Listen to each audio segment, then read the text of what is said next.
Muy buenas tardes. En el marco del 50 aniversario del Instituto de Investigaciones Jurídicas de la Universidad de Costa Rica, les damos una cordial bienvenida a esta conferencia titulada El preso sin condena en Latinoamérica.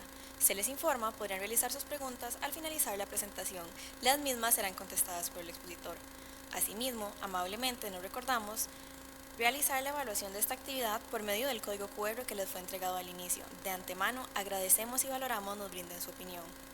Amablemente nos permitimos extender un caluroso saludo al señor Fiscal General de la República, el señor Carlos Díaz Sánchez. El día de hoy contaremos con la participación del doctor Javier Llobet Rodríguez, quien es doctor y máster en Derecho por la Universidad Friburgo en Brisgovia, República Federal Alemana, licenciado en Derecho y especialista en Ciencias Penales por la Universidad de Costa Rica, profesor emérito en la Facultad de Derecho de la Universidad de Costa Rica, exdirector del Instituto de Investigaciones Jurídicas y del Programa de Posgrado en Derecho de la Universidad de Costa Rica. Además, es miembro del Consejo Científico del Centro de Estudios de Derecho Penal y Procesal Penal Latinoamericano en la Universidad Gautier y es miembro del Instituto Iberoamericano de Derecho Procesal y la Red Política Criminal y Seguridad y es ex juez del Tribunal de Casación Penal de Costa Rica. Sin más, el tiempo es suyo, doctor.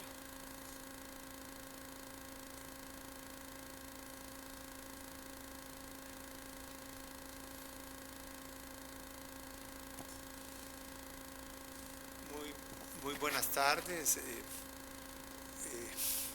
licenciado Carlos Díaz, un placer tenerlo acá, Fiscal General de la República, Gerardo Bonilla, director de la editorial Jurídica Continental, María Aurelia Blandino, mi querida esposa, acá, y público presente y también que esté en las redes.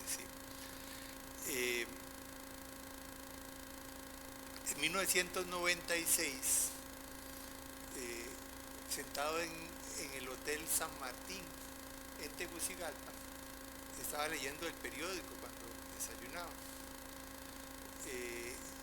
Y me impactaron dos noticias que leí en el periódico. La primera de ellas era la de un preso que había estado algo más de 2 décadas privado de libertad con ocasión de haber golpeado a su padre, haberle causado lesiones no graves, pero que se les olvidó tramitar el asunto suyo. Aproximadamente unos 25 años después, un grupo de estudiantes de la Universidad Autónoma de Honduras, visitando la cárcel, descubrió el caso. La segunda noticia que me impactó ese mismo día era la de un reo que estaba condenado a 10 años de prisión en sentencia no firme, que estaba recurrida, pero que llevaba 12 años en prisión preventiva, esperando en este caso que se resolviera su recurso. Eso pues refleja así la problemática que ha existido en Latinoamérica. Alberto Binder y Jorge Obando citan algunos casos similares en su libro Las Repúblicas Aéreas, y mencionando a la Comisión de Juristas andina, menciona el caso de una persona detenida 14 meses antes de que la policía hubiera siquiera notificado su arresto a los tribunales. Y menciona un caso similar a aquel primero que mencionaba, ¿sí?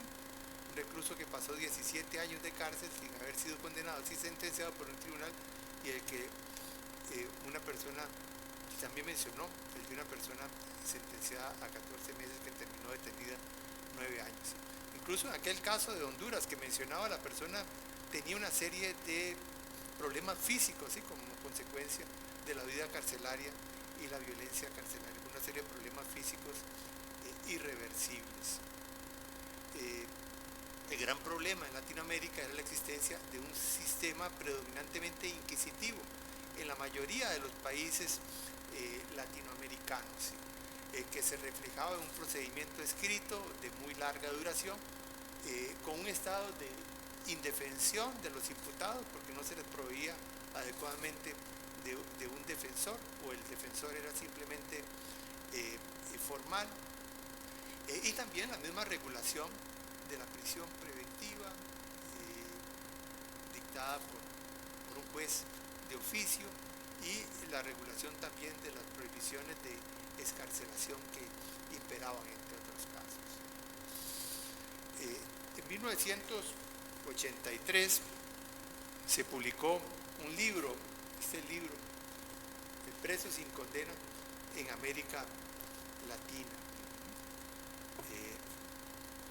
Este libro puso al descubierto el problema de la prisión preventiva en Latinoamérica, en donde la mayoría de los países con un sistema continental europeo, la regla era la prisión preventiva y la excepción, la privación de libertad bajo condena. ¿Sí?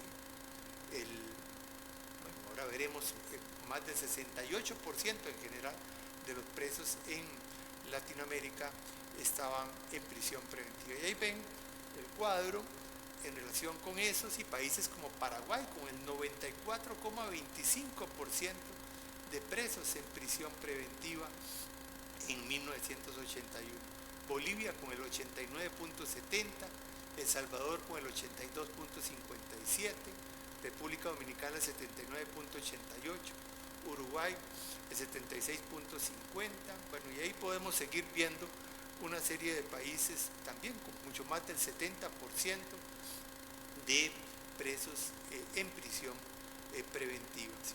Los países del Caribe en ese entonces tenían, con un sistema anglosajón, tenían porcentajes menores de presos en prisión preventiva, lo que ya no es exactamente la realidad actual.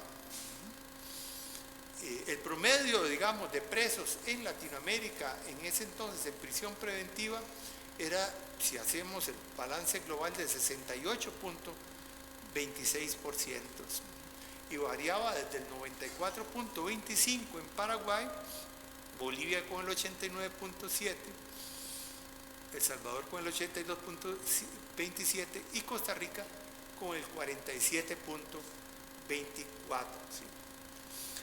¿Sí? Este libro desnudó la problemática de la prisión preventiva en Latinoamérica y también, creo, del sistema procesal penal en Latinoamérica, e impulsó también las ideas de reforma procesal penal, en gran parte impulsadas por el Instituto Iberoamericano de Derecho Procesal. Criticó la legislación de los diferentes países, por ejemplo, la regulación de la prisión preventiva por peligro de reiteración para evitar escándalos y sobre todo los delitos no excarcelables.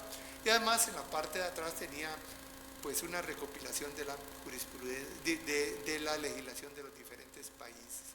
Algunos de los problemas que se presentaban en los diferentes países eran principalmente los delitos no excarcelables, la prisión preventiva automática de acuerdo con el monto de la pena, el problema de las excarcelaciones monetarias que no podían ser pagadas por los imputados, la causal de peligro de reiteración, la alarma social como causal de prisión preventiva y la larga duración de la prisión preventiva.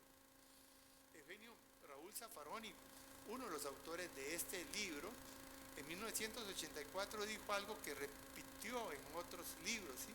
Dijo: el dictado de la prisión preventiva en Latinoamérica es en realidad la condena y la imposición de la pena, y si se llega a revocar la prisión preventiva disponiéndose la excarcelación, la resolución que dispone esto es en realidad la declaratoria con lugar de un recurso de revisión que dice que no puede seguirse imponiendo la pena privativa de libertad impuesta a través de la prisión preventiva. La publicación esta de ILANUD en realidad no tuvo una mayor incidencia así entre el 83 y 1990, más bien el problema de la prisión preventiva se agravó. Y podemos ver en 1989 y 90 los porcentajes de presos en prisión preventiva en los diferentes países. Por ejemplo, ven en el caso de Uruguay el 91%, en el caso de Honduras el 88.3%, ven también El Salvador el 91.2%, para citar algunos ejemplos, ¿sí? República Dominicana el 85%, ¿sí? En muchos países incluso se agravó, ¿sí? El Salvador, ven que en el 81 tenía el 82.57, después llegó al 91, Uruguay también aumentó drásticamente, Honduras, que subió del 58 al 85%, al 88%, perdón, y República Dominicana. Honduras también es un caso interesante porque en 1983 aprobó un nuevo Código Procesal Penal. Sin embargo, lejos de disminuir la cantidad de presos en prisión preventiva, aumentó drásticamente del 58 y resto al 88% y resto. En Costa Rica, sí, las estadísticas del libro de Ilanut nos vanagloriábamos, que parafraseando aquella frase electoral que se volvió tan famosa en algún momento dada por algún político, diríamos que éramos los menos malos, lo que atribuíamos a la adopción de un sistema procesal penal mixto que había sustituido al sistema inquisitivo del Código de 1906, ratificado en 1910. Sin embargo, en la instrucción formal del Código del 73, con un juez de instrucción todopoderoso, sobrevivían una serie de rasgos del sistema inquisitivo, incluyendo la prisión preventiva de oficio. El Código de 1973, agravado con las reformas del 77 y 81, era, tengo que decir, yo diría, tan riguroso, o tal vez más riguroso incluso, en el tema de la obtención de la excarcelación que el mismo Código de 1906 o 1910, como quieran llamar. No podríamos, al menos en la regulación de la prisión preventiva del Código del 73, decir que nos hubiéramos alejado del sistema inquisitivo.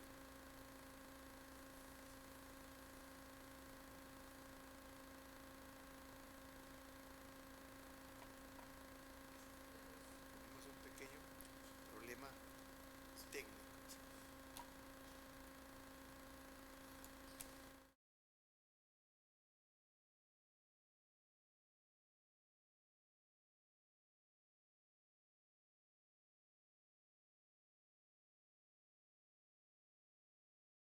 El Código de 1910 había sido reformado en el 71 y se había agravado, ¿sí?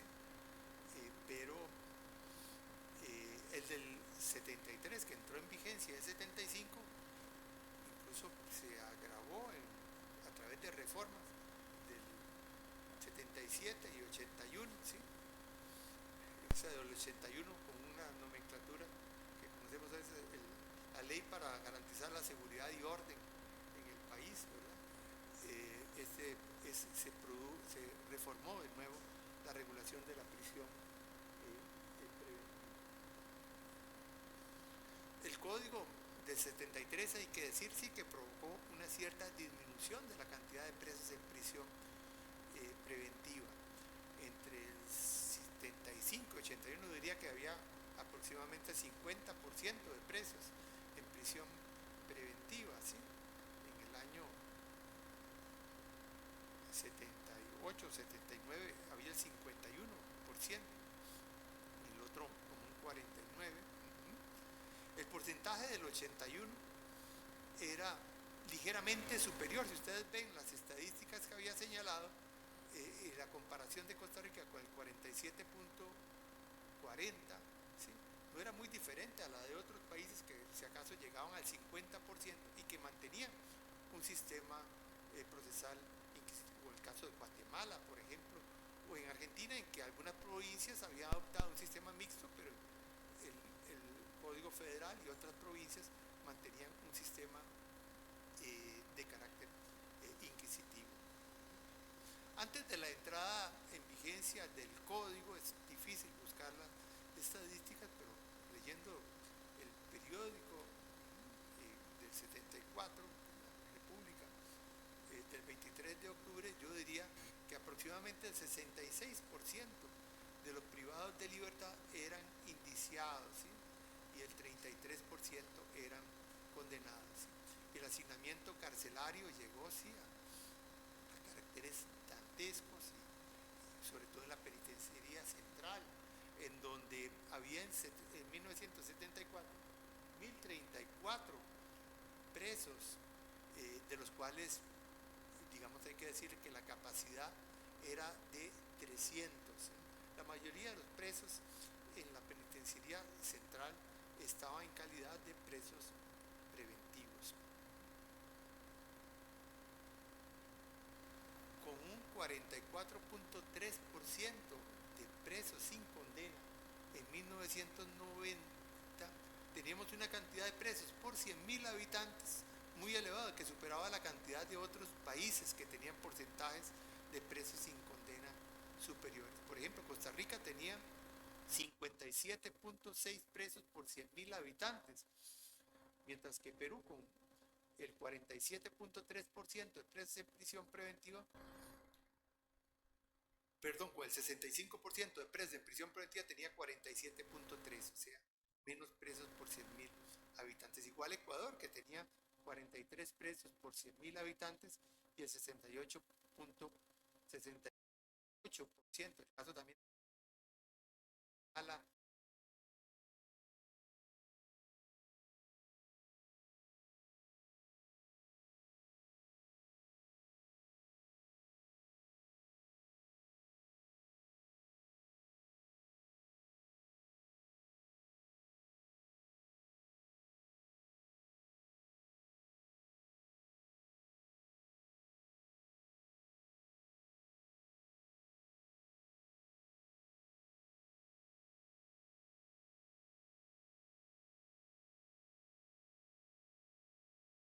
1.000 habitantes, mientras que en 1990 teníamos 57.6 presos por 100.000 habitantes en prisión preventiva, o sea, casi 10 más.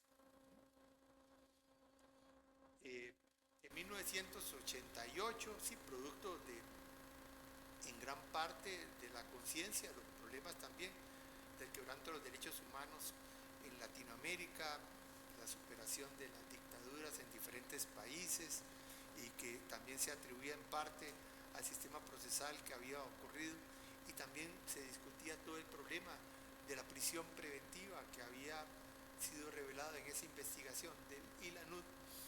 Se presenta un código procesal penal modelo para Iberoamérica. Es un código no aprobado legislativamente, sino es un código de carácter académico, aprobado por profesores de los diferentes países latinoamericanos.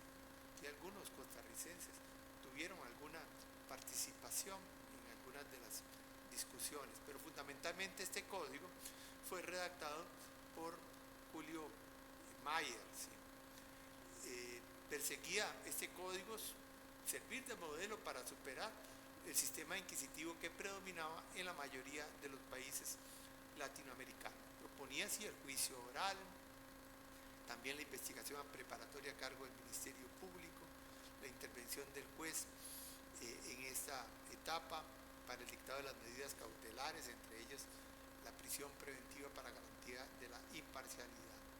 Este código, conforme a las enseñanzas de Julio Mayer, que venía haciendo pues desde una década antes, solamente autorizaba dos causales de prisión preventiva: el peligro concreto de fuga y el peligro concreto de obstaculización, ¿sí?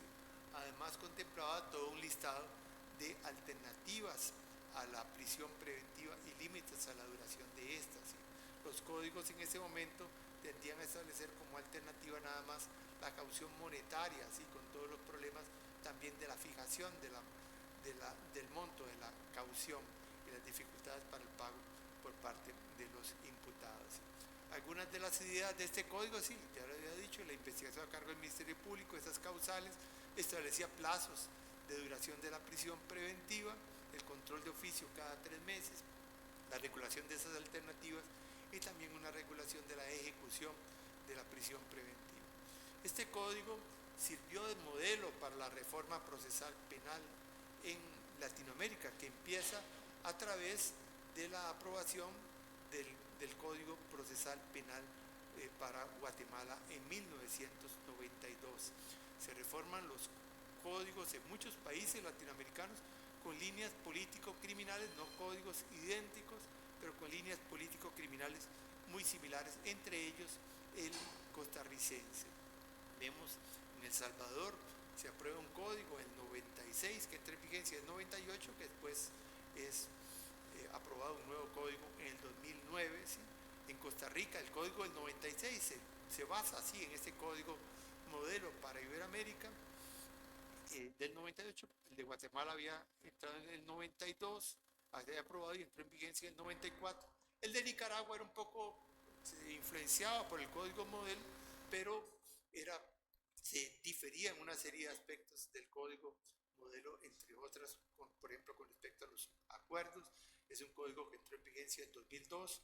El de Honduras del 98, que entró en vigencia en 2002, y el de Panamá de 2008, que empezó en forma gradual en 2009. También códigos en Ecuador, en Chile, en Bolivia, en Paraguay, en Venezuela, todos códigos muy similares al también República Dominicana, todos códigos similares. Vemos estos códigos han ido cambiando a raíz de diversas contrarreformas, nos sentimos familiarizados con su lectura.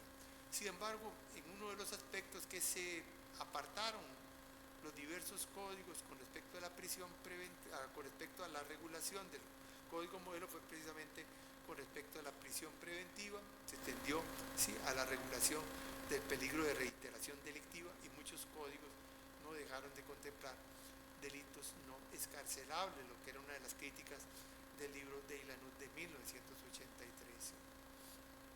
Mientras se iniciaba el proceso de reforma procesal en Latinoamérica, en 1997 la Corte Interamericana dictó la sentencia del caso Suárez Rosero versus Ecuador en 1997. ¿Sí? Se trata de una sentencia paradigmática que ha reflejado después una línea constante posteriormente. Tal vez no hay una materia así en que haya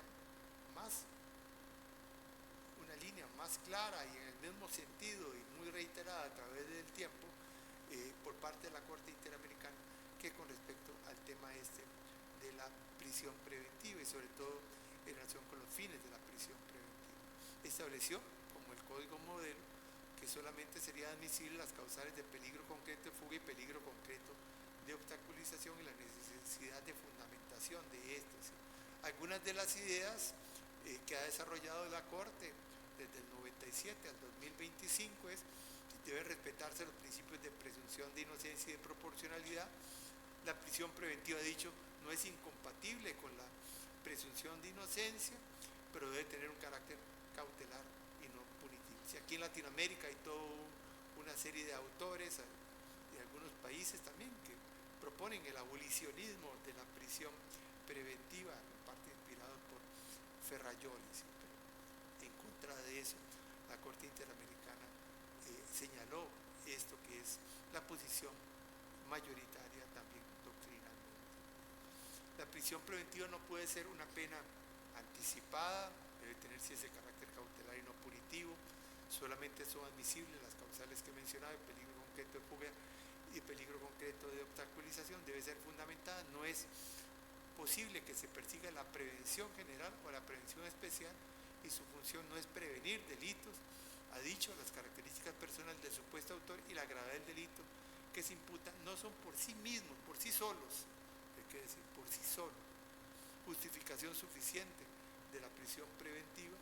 No son admisibles la prisión oficiosa ni los delitos no escarcelables, y ha dicho, las medidas alternativas a la prisión preventiva deben tener prioridad cuando razonablemente disminuya el peligro concreto de fuga o de obstaculización. Ha dicho también que prohíbe las razias y las detenciones intervenciones programadas y colectivas, que debe garantizarse el derecho de defensa en todo momento, que los presos preventivos deben ser tratados conforme a su condición y ser separados de los condenados, y que la prisión preventiva no puede superar el plazo razonable. Los códigos aprobados después de la sentencia no han sido concordantes con la jurisprudencia de la Corte Interamericana. Los tribunales no han realizado un control de convencionalidad, como lo ha reclamado la Corte Interamericana del caso Almonacid Arellano contra Chile.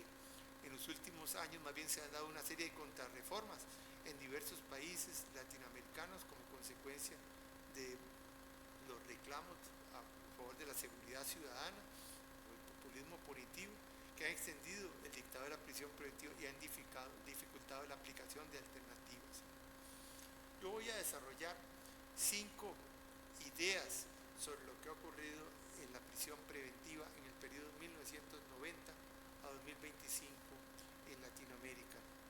El porcentaje de presos sin condena no puede analizarse por separado de la cantidad de presos en prisión preventiva por 100.000 habitantes ni el grado de hacinamiento carcelario. La primera de las ideas es, en Latinoamérica, entre 1990, partiendo, digamos, de todo este movimiento reformador que se da en Latinoamérica de los códigos, entre 1990 y 2025 ha disminuido el porcentaje de presos sin condena, variando de acuerdo con cada país, pero sin afirmarse de un cambio muy significativo. Siguen existiendo porcentajes de presos sin condena altos. En los últimos 20 años o 35 años, diríamos, el porcentaje de presos en prisión preventiva en Latinoamérica ha bajado de manera importante, pero no suficiente. No puede afirmarse, salvo en algunos países, que la cantidad de presos en prisión preventiva, hay que decirlo, hay que reconocerlo, supera actualmente a los condenados como ocurría antes. La mayoría de los países latinoamericanos tienen un porcentaje superior al 30% de presos en prisión preventiva y algunos un porcentaje del 40, 50 o 60%. La media mundial de presos en prisión preventiva, de acuerdo con el estudio de World Prison Brief en 2017, era del 27%, mientras que el estudio 2020 de ellos, la media era del 29.5%. Casi todos los países latinoamericanos superan esa media de manera importante. No sé qué tanto podremos ver, digamos, esa filmina, ¿verdad?, con los porcentajes y la evolución en los diferentes países, pero tal vez lo que está a la derecha sí lo podamos ver. Ahí en la filmina se reflejaba a través de diferentes periodos, ¿verdad?, desde el año 2000 aproximadamente, la variación que se había dado en cada uno de los países, ¿sí? Pero vemos que Paraguay todavía en el 2023 tenía el 67%, en mayo del 2023, 67% de presos en prisión preventiva. Venezuela el 62%, Argentina el 60.7%, ¿sí? Bolivia el 60.7% en 2024, Argentina el 38.8%, Perú el 38.1%, Ecuador el 36.9%, Chile el 36.5%, Surinam el 32.8%, ¿sí?, entre 2023 y 2024. ¿Sí?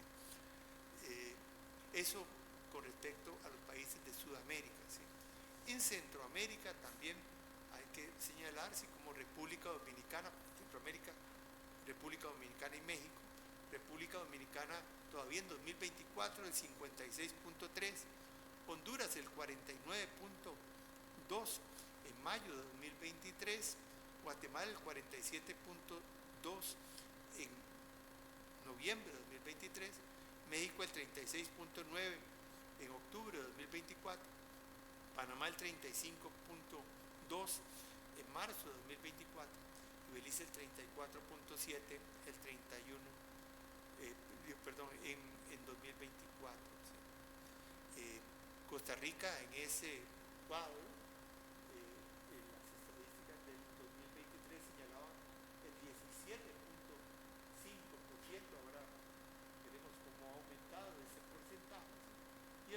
El Salvador es un porcentaje no real actualmente, ¿sí? Que es un porcentaje del 2021 que decía 23.1% en marzo de 2021.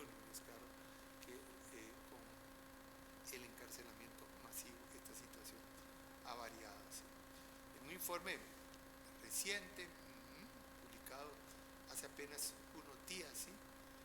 Por parte del mecanismo de prevención de la tortura en Costa Rica, indica que el 31 de marzo de 2025 Costa Rica sí presentaba un aumento de la cantidad de presos en prisión preventiva, mientras que en el 2022 había 2.564, en el 2025 3.993. El porcentaje que habíamos visto, o al menos el que mencionaba, que era del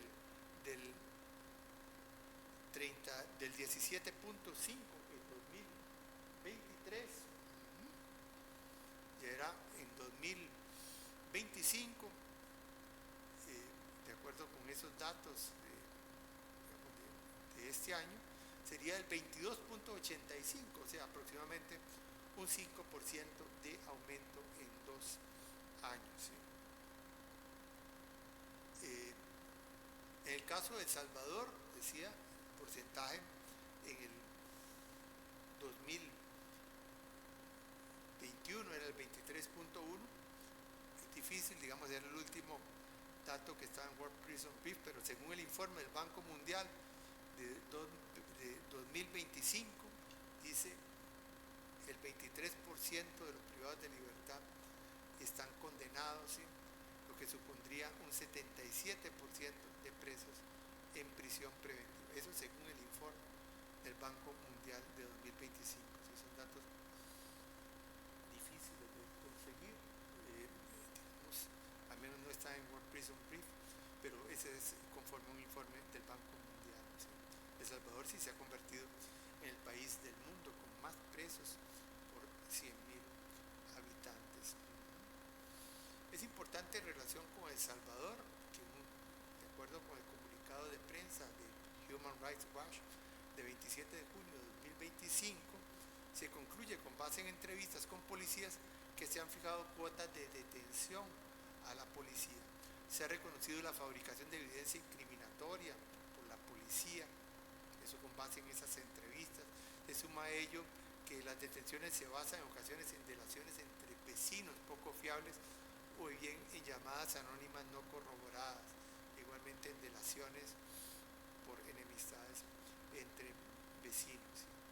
El informe de la Comisión Interamericana de Derechos Humanos de 2024 recogió denuncias que se le hicieron a la Comisión Interamericana en ese mismo sentido, ¿sí?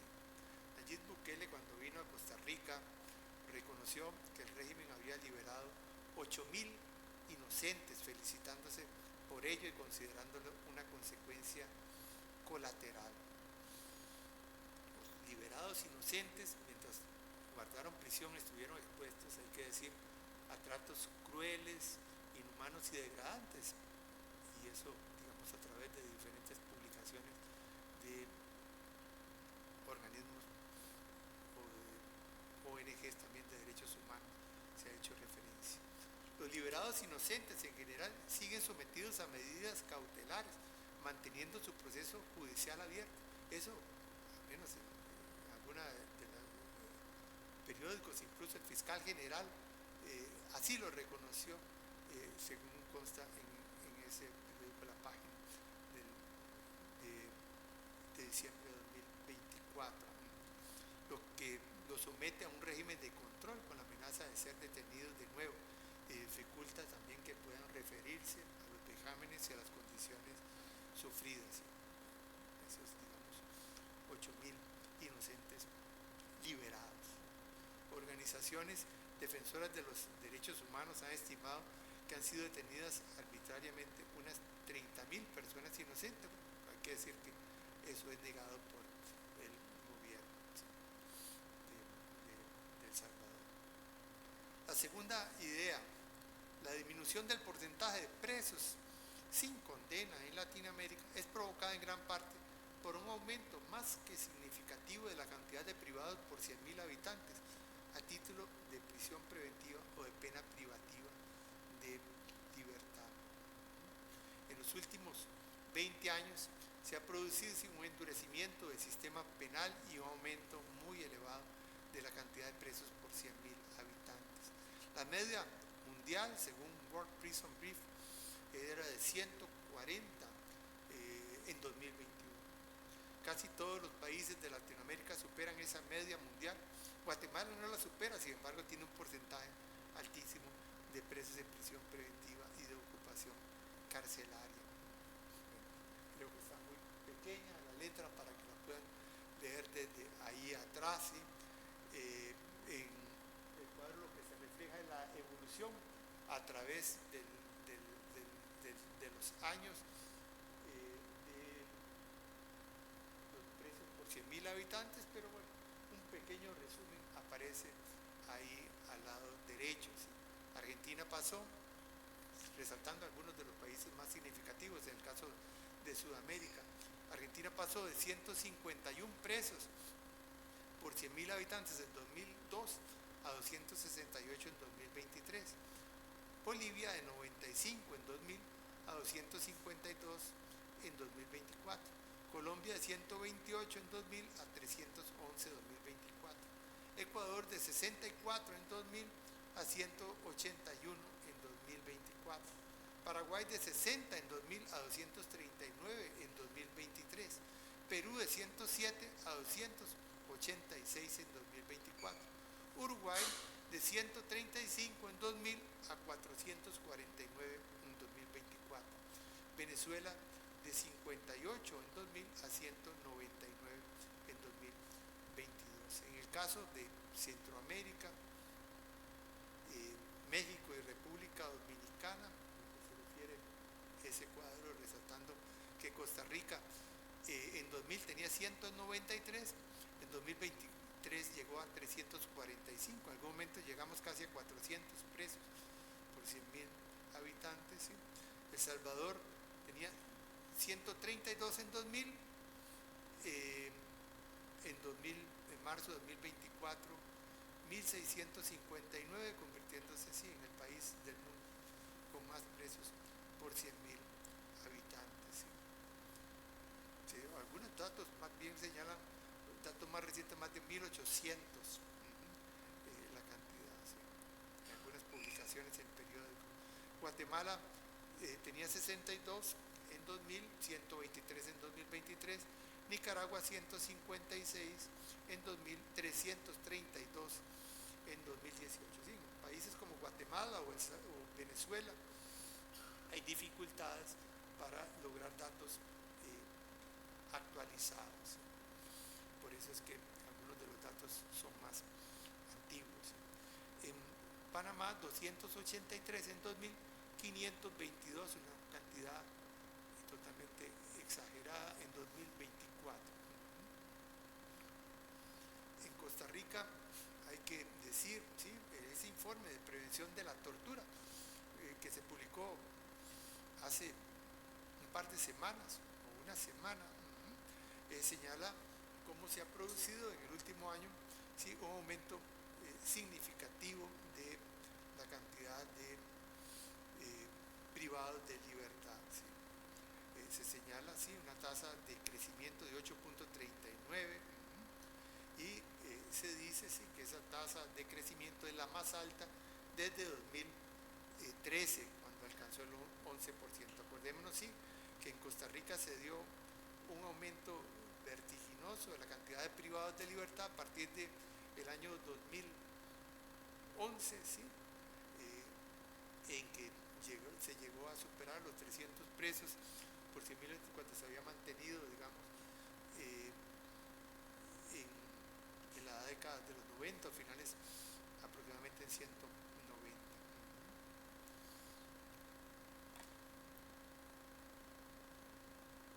Y la tercera idea es la cantidad de presos en prisión preventiva por 100.000 habitantes ha aumentado de manera significativa entre 1990 y 2025, a pesar de la ligera disminución del porcentaje de presos sin condena. Puede ser Sin embargo, hay muchos más presos sin condena por 100.000 habitantes que los que existían hace 35 años.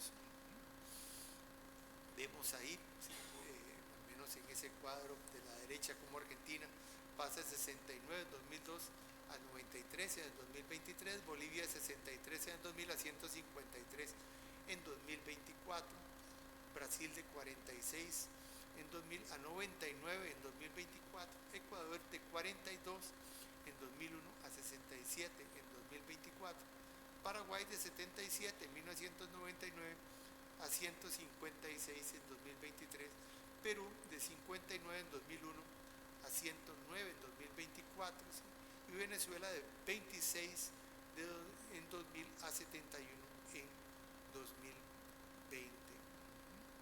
Eso en el caso de Sudamérica. En el caso centroamericano, vemos Belice pasa de 51 en 2001 a 106 en 2024, Costa Rica de 46 en 2002 a 59 en 2023, El Salvador de 86 en 2001 a 130 en 2021, Guatemala de 37 en 2001 a 58 en 2023, Nicaragua de 33 en 1999 a 51 en 2016, Panamá de 169 en 2000 a 184 en 2024 y República Dominicana sí se produce una disminución de 141 en 2000 a 130 en 2024, pero acordémonos de los altos porcentajes que tenía República Dominicana de presos en prisión preventiva y que hay que decir que lo sigue manteniendo.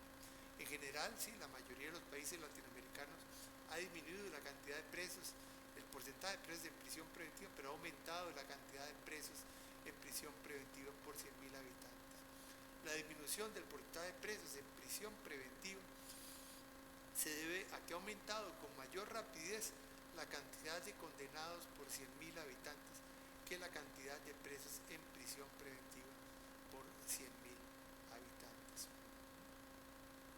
La cuarta idea, ser más polémica en algunos aspectos, es el aumento de la cantidad de presos cumpliendo una pena privativa de libertad no es a partir de la eficiencia del sistema penal ordinario conforme al sistema de garantía, sino tiene como uno de los factores el aumento de las condenatorias por medio del procedimiento abreviado y los juicios rápidos que se han tendido a contemplar en los últimos años en Latinoamérica, especialmente en casos que se catalogan como flagrancia.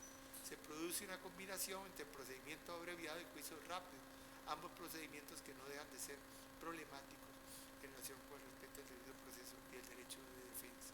La Comisión Interamericana, sí, en su informe de 2017, hizo referencia, que recibía con agrado, sí, que para atender el uso excesivo de la prisión preventiva se estuvieran utilizando procedimientos abreviados, pero señalaba también que debía tenerse cuidado, digamos, con estos procedimientos para que no se afectara el derecho de defensa y el debido proceso.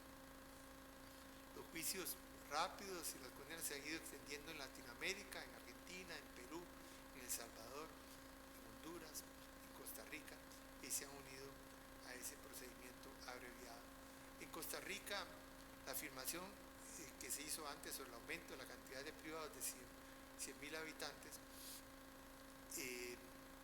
a partir de procedimientos rápidos, se ha tratado de comprobar estadísticamente, por ejemplo, a través del informe del Estado de la Nación de 2017, que hizo referencia a eso. Costa Rica pasó de 191 presos por 100.000 habitantes en 2009, ¿sí? Recordemos, el procedimiento se empieza a aplicar de primero sin una regulación legal, una regulación de la Corte, después con la reforma en 2010, ¿sí?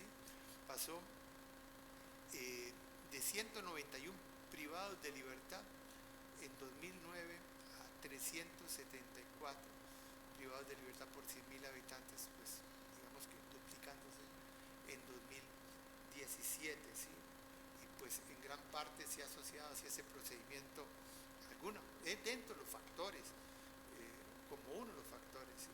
Ese procedimiento abreviado y este estudio del informe del Estado de la Nación de 2017 trata de comprobar en alguna medida esta influencia del procedimiento de flagrancia en el aumento de la cantidad de privados de libertad por 100.000 habitantes y de los problemas de hacinamiento carcelario.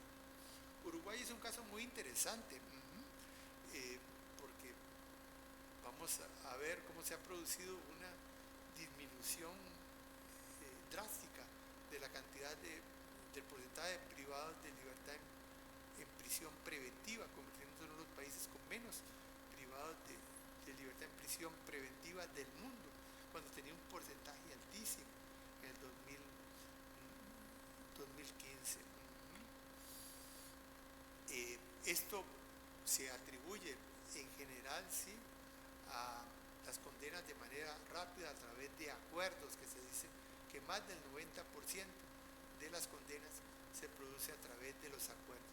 Uruguay pasó de ser uno de los países con un porcentaje de presos en prisión preventiva más altos, el 69.4%, a ser uno de los países del mundo con un porcentaje menor, el 12.5%.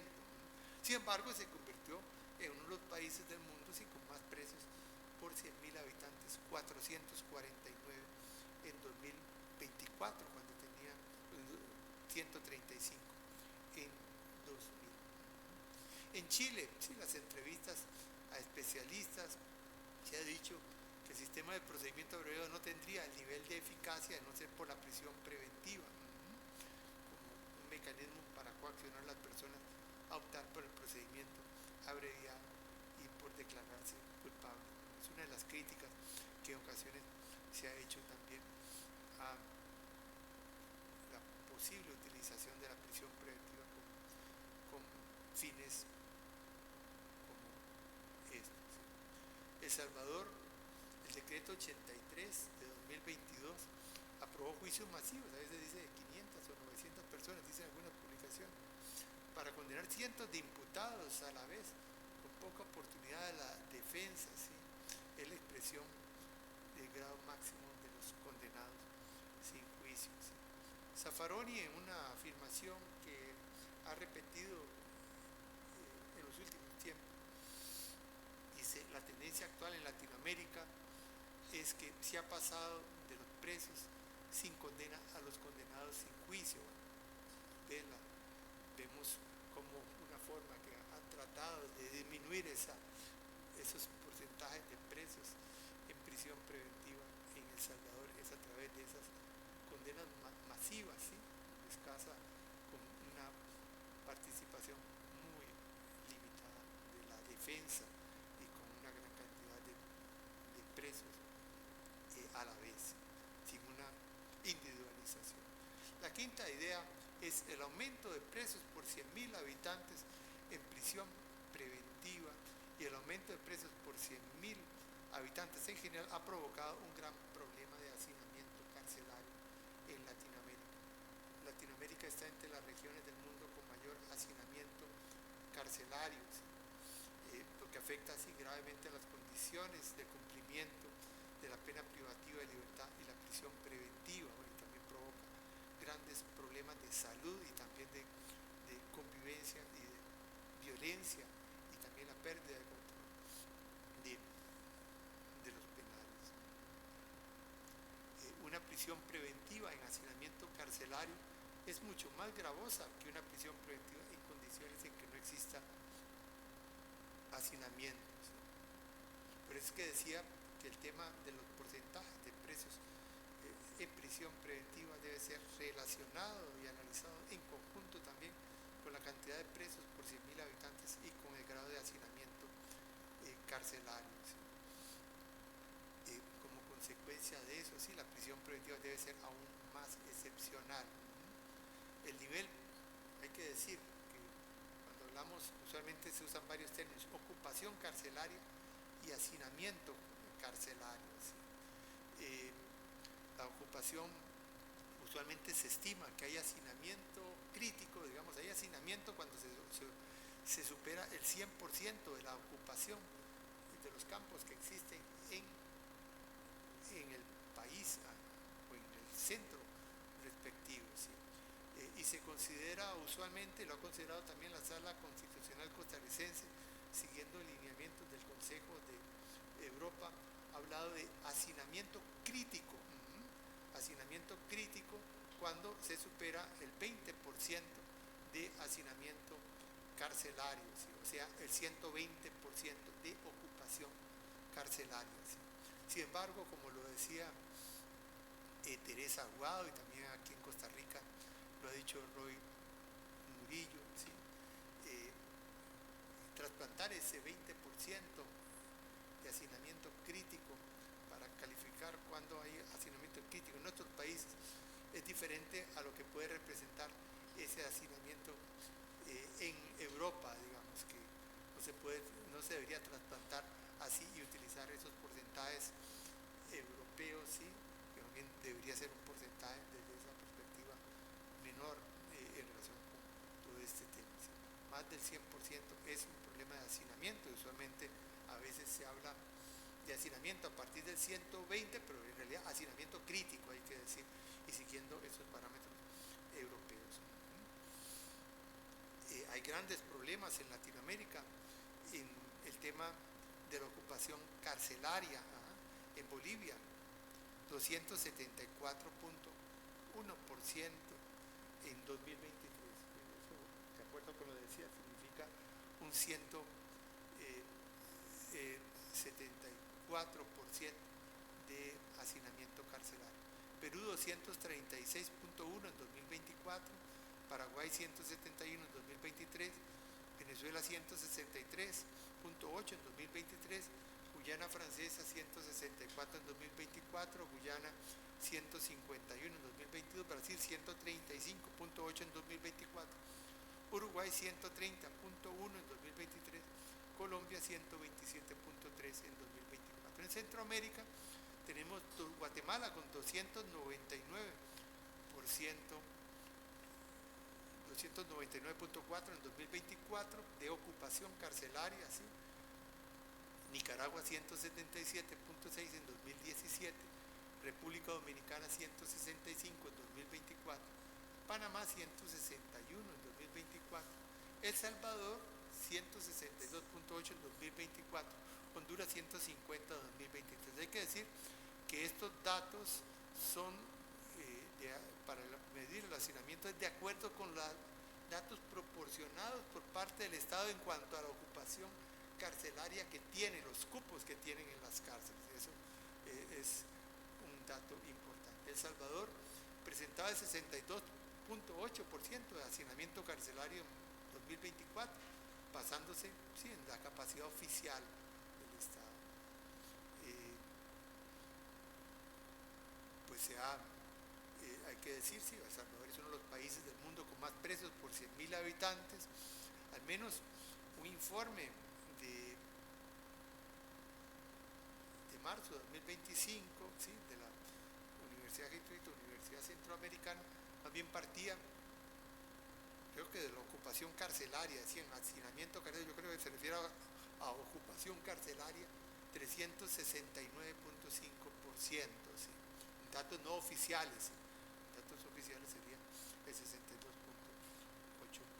¿sí?, o 162.8% de ocupación carcelaria, ¿sí?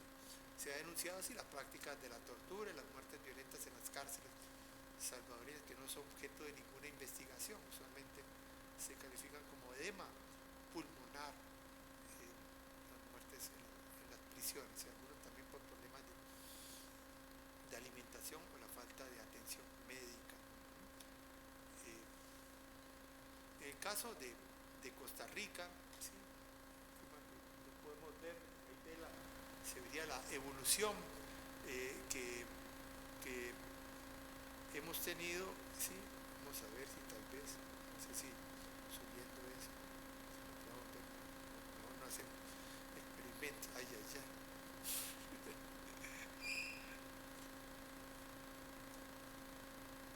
Pues vamos a lo que teníamos mejor. En 2008 veíamos que más bien no teníamos una sobrepoblación, propiamente siendo, se mencionaba un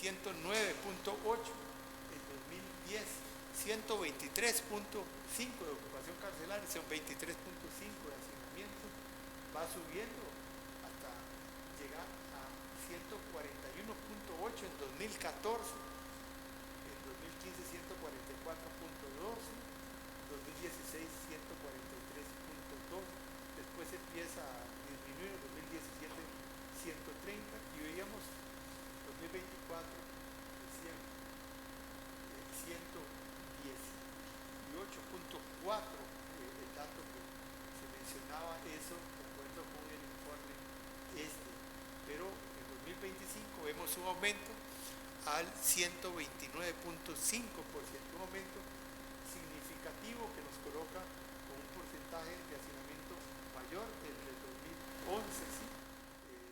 Entre periodos entre 2012 y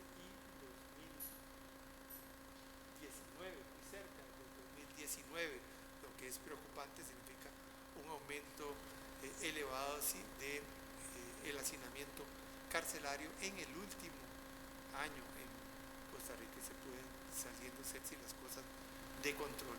Sin embargo, el informe dice sí que en la población masculina el hacinamiento carcelario es del 42.9, ¿sí? Decía más bien por primera vez había sobrepoblación en la población femenina el 6.6, pero en la población masculina el 42.9, y que el Centro Institucional de Limón duplica su capacidad.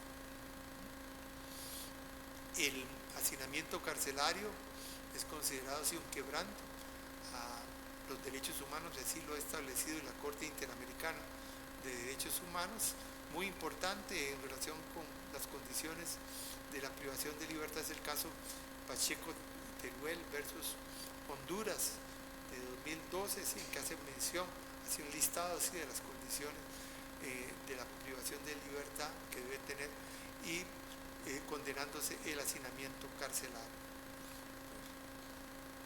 Como conclusiones podemos decir, ¿sí?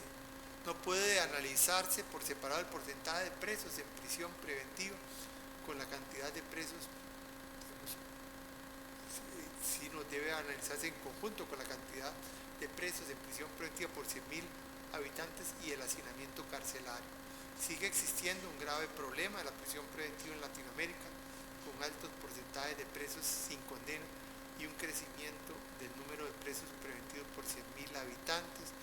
Todo ello plantea una serie de problemas con respecto a principios como el de presunción de inocencia y de proporcionalidad. Existen graves quebrantos a la dignidad humana con el hacinamiento carcelario en Latinoamérica, y frente a eso pues adquiere gran importancia el uso limitado de la prisión preventiva y las alternativas. Los presos preventivos deben tener teóricamente condiciones más favorables que los sentenciados, pero en realidad la realidad contradice esto. Más bien, usualmente es muy común que en los niveles de hacinamiento carcelario los presos preventivos sean mayores. Presunción de inocencia, principio de proporcionalidad, dignidad humana en la ejecución de la prisión preventiva, principio de culpabilidad, proporcionalidad de las penas, dignidad humana en la ejecución de las penas. No puede desconocerse la relación que existe entre cierta reducción del porcentaje de presos en prisión preventiva a partir del aumento del proporcionado de los condenados, a lo que contribuyen los condenados sin juicio. Presuntos inocentes y declarados culpables, todos en cárceles sobrepobladas en que imperan las condiciones insalubres y la violencia carcelaria en un ambiente criminógeno. Sergio García Ramírez, que en paz descanse, ¿sí? En el voto particular que dio en el caso Tibi versus Ecuador de 2004, refiriéndose a la prisión preventiva y los altos porcentajes que seguían imperando de presos en prisión preventiva, dijo: la reforma procesal penal ha terminado siendo en gran parte una reforma de pizarrón que funciona en el salón de clases, en el seminario y tal vez diríamos en esta conferencia, pero no funciona en la realidad indócil. Muchas gracias.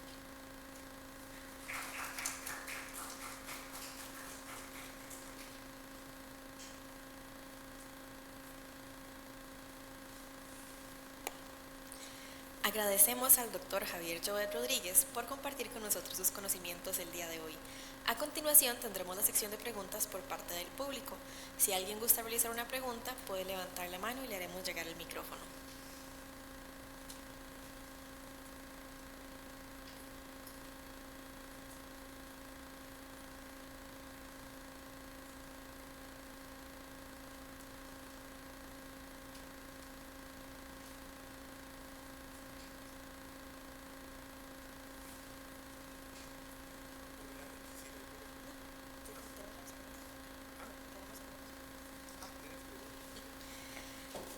Bien, en vista de que no tenemos preguntas por parte del público, me permitiré leer algunas que nos realizaron por medio de nuestras redes sociales. Inicialmente nos preguntan, don Javier, ¿son inconstitucionales las razones por las cuales, en la realidad, los imputados son sometidos a prisión preventiva? Esa sería la primera pregunta. Y la segunda nos dice, ¿cuál cree usted que es la principal razón por la cual en Costa Rica existen tan pocas normas que regulen la ejecución de la pena en el Código Penal Procesal? ¿Cuál cree usted que es la principal razón por la cual en Costa Rica existen tan pocas normas que regulan la ejecución de la pena en el Código Penal Procesal? Sí.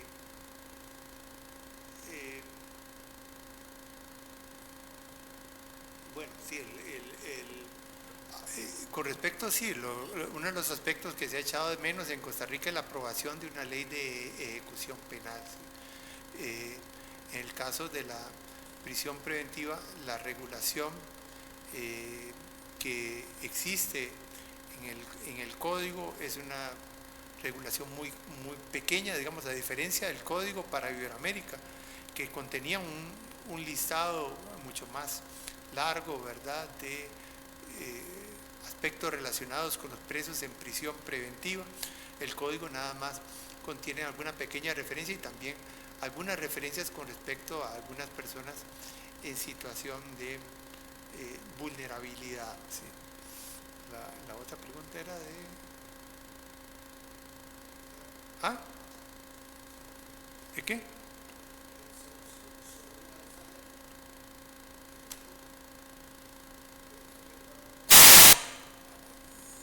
Bueno, con respecto a la prisión preventiva, la regulación, sí, usualmente una de las discusiones por parte de muchos, digamos, la presunción de inocencia no está regulada expresamente, sino implícitamente en la Constitución Política, en el artículo 39, ¿sí? La privación de libertad, ¿sí? En el artículo 37 de la Constitución Política se habla de la posibilidad, ¿sí?, de privar, por ejemplo, de detener a algún imputado, ¿sí?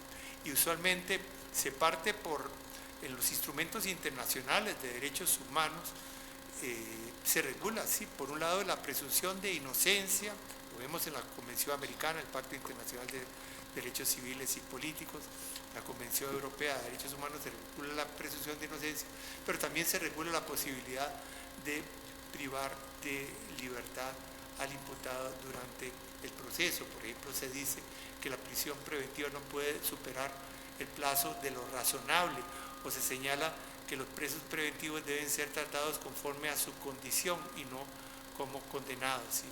Esa es una de las grandes discusiones que ha existido, ¿sí?, esa relación entre presunción de inocencia y prisión preventiva, pero desde la doctrina ilustrada se mencionaba esa, a pesar de que se mencionaba la presunción de inocencia, se hacía referencia también a la posibilidad de privar de libertad al imputado durante el proceso. Por ejemplo, lo ven en Beccaria o en la misma Declaración Francesa de Derechos del Hombre y del Ciudadano de 1789, ¿sí?, en que el mismo artículo se menciona esos dos aspectos. Se ven también en diversos instrumentos internacionales del soft law, ¿sí?, como las reglas mínimas para el tratamiento de los reclusos, bueno, las de los años 50, las de Mandela, que tienen incluso un capítulo sobre la ejecución de la privación de libertad en prisión preventiva, ¿sí?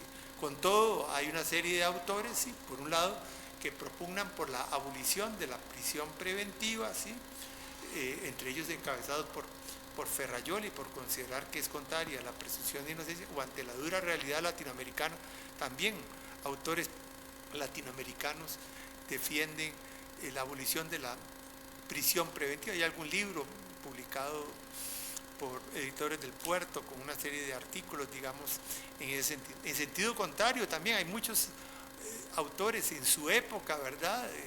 Desde concepciones, podríamos decir, autoritarias, que defendían más bien la no vigencia, la presunción de inocencia como límite para el dictado de la prisión preventiva, o negar la existencia de una presunción de inocencia, como ocurría con el positivismo criminológico o en el fascismo italiano, o también como fue una tendencia dentro del propio nacionalsocialismo, o también hoy día hay algunos autores, ¿sí?, desde la perspectiva del populismo punitivo, que también sostienen posiciones similares.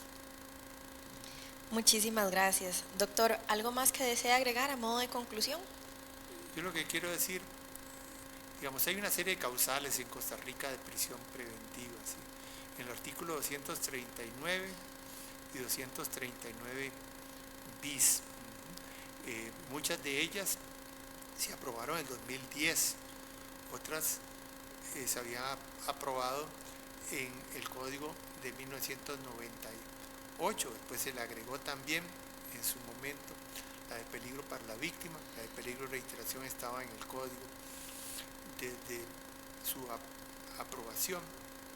Son causales que son, muchas de esas, las de 239 bis, o este peligro de reiteración, problemáticas de acuerdo con un control de convencionalidad que se haga con base en la jurisprudencia de la Corte Interamericana.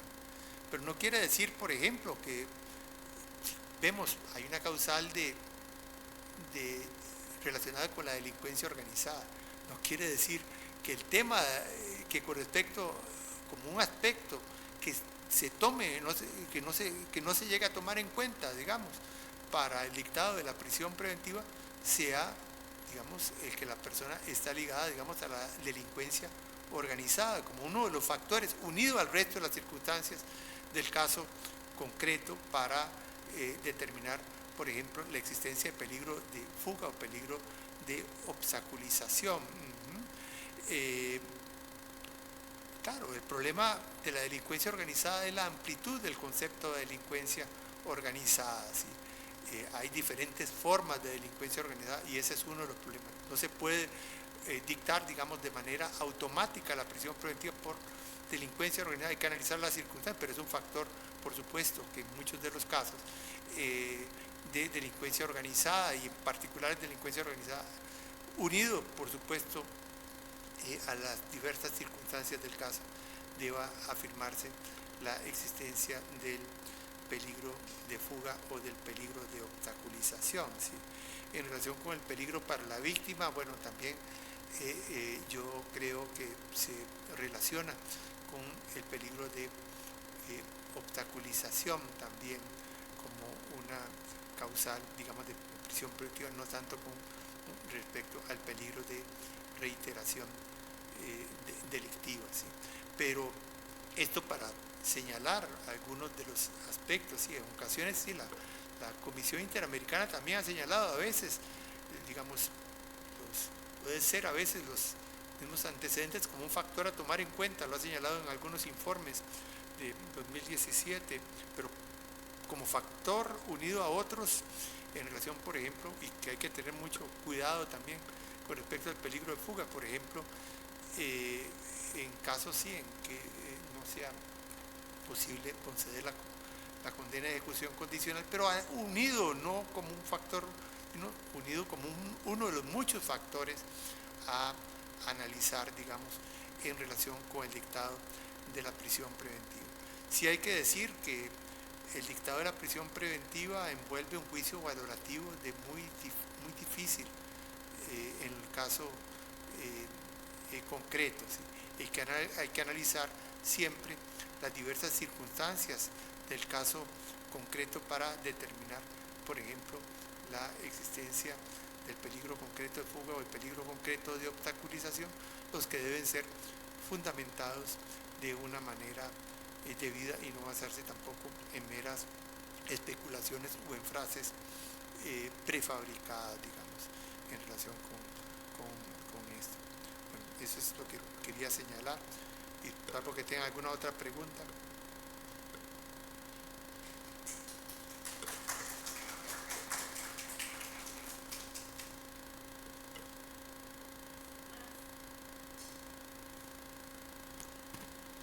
Sin más, agradecemos al doctor Javier Jovet Rodríguez por acompañarnos el día de hoy y por compartir sus conocimientos. Asimismo, a todos quienes nos acompañaron tanto de manera presencial como a quienes nos ven por medio de nuestras redes sociales. Amablemente les recordamos realizar la evaluación de esta actividad por medio del código QR que les fue entregado al inicio y nos permitimos recordarles que el día miércoles 20 de agosto a las 6 p.m. por medio de Zoom y Facebook tendremos la conferencia titulada Garantías Penales e Inteligencia Artificial en el Proceso Penal Moderno del doctor Alfredo Chirino Sánchez. Sin más, les deseamos buenas noches.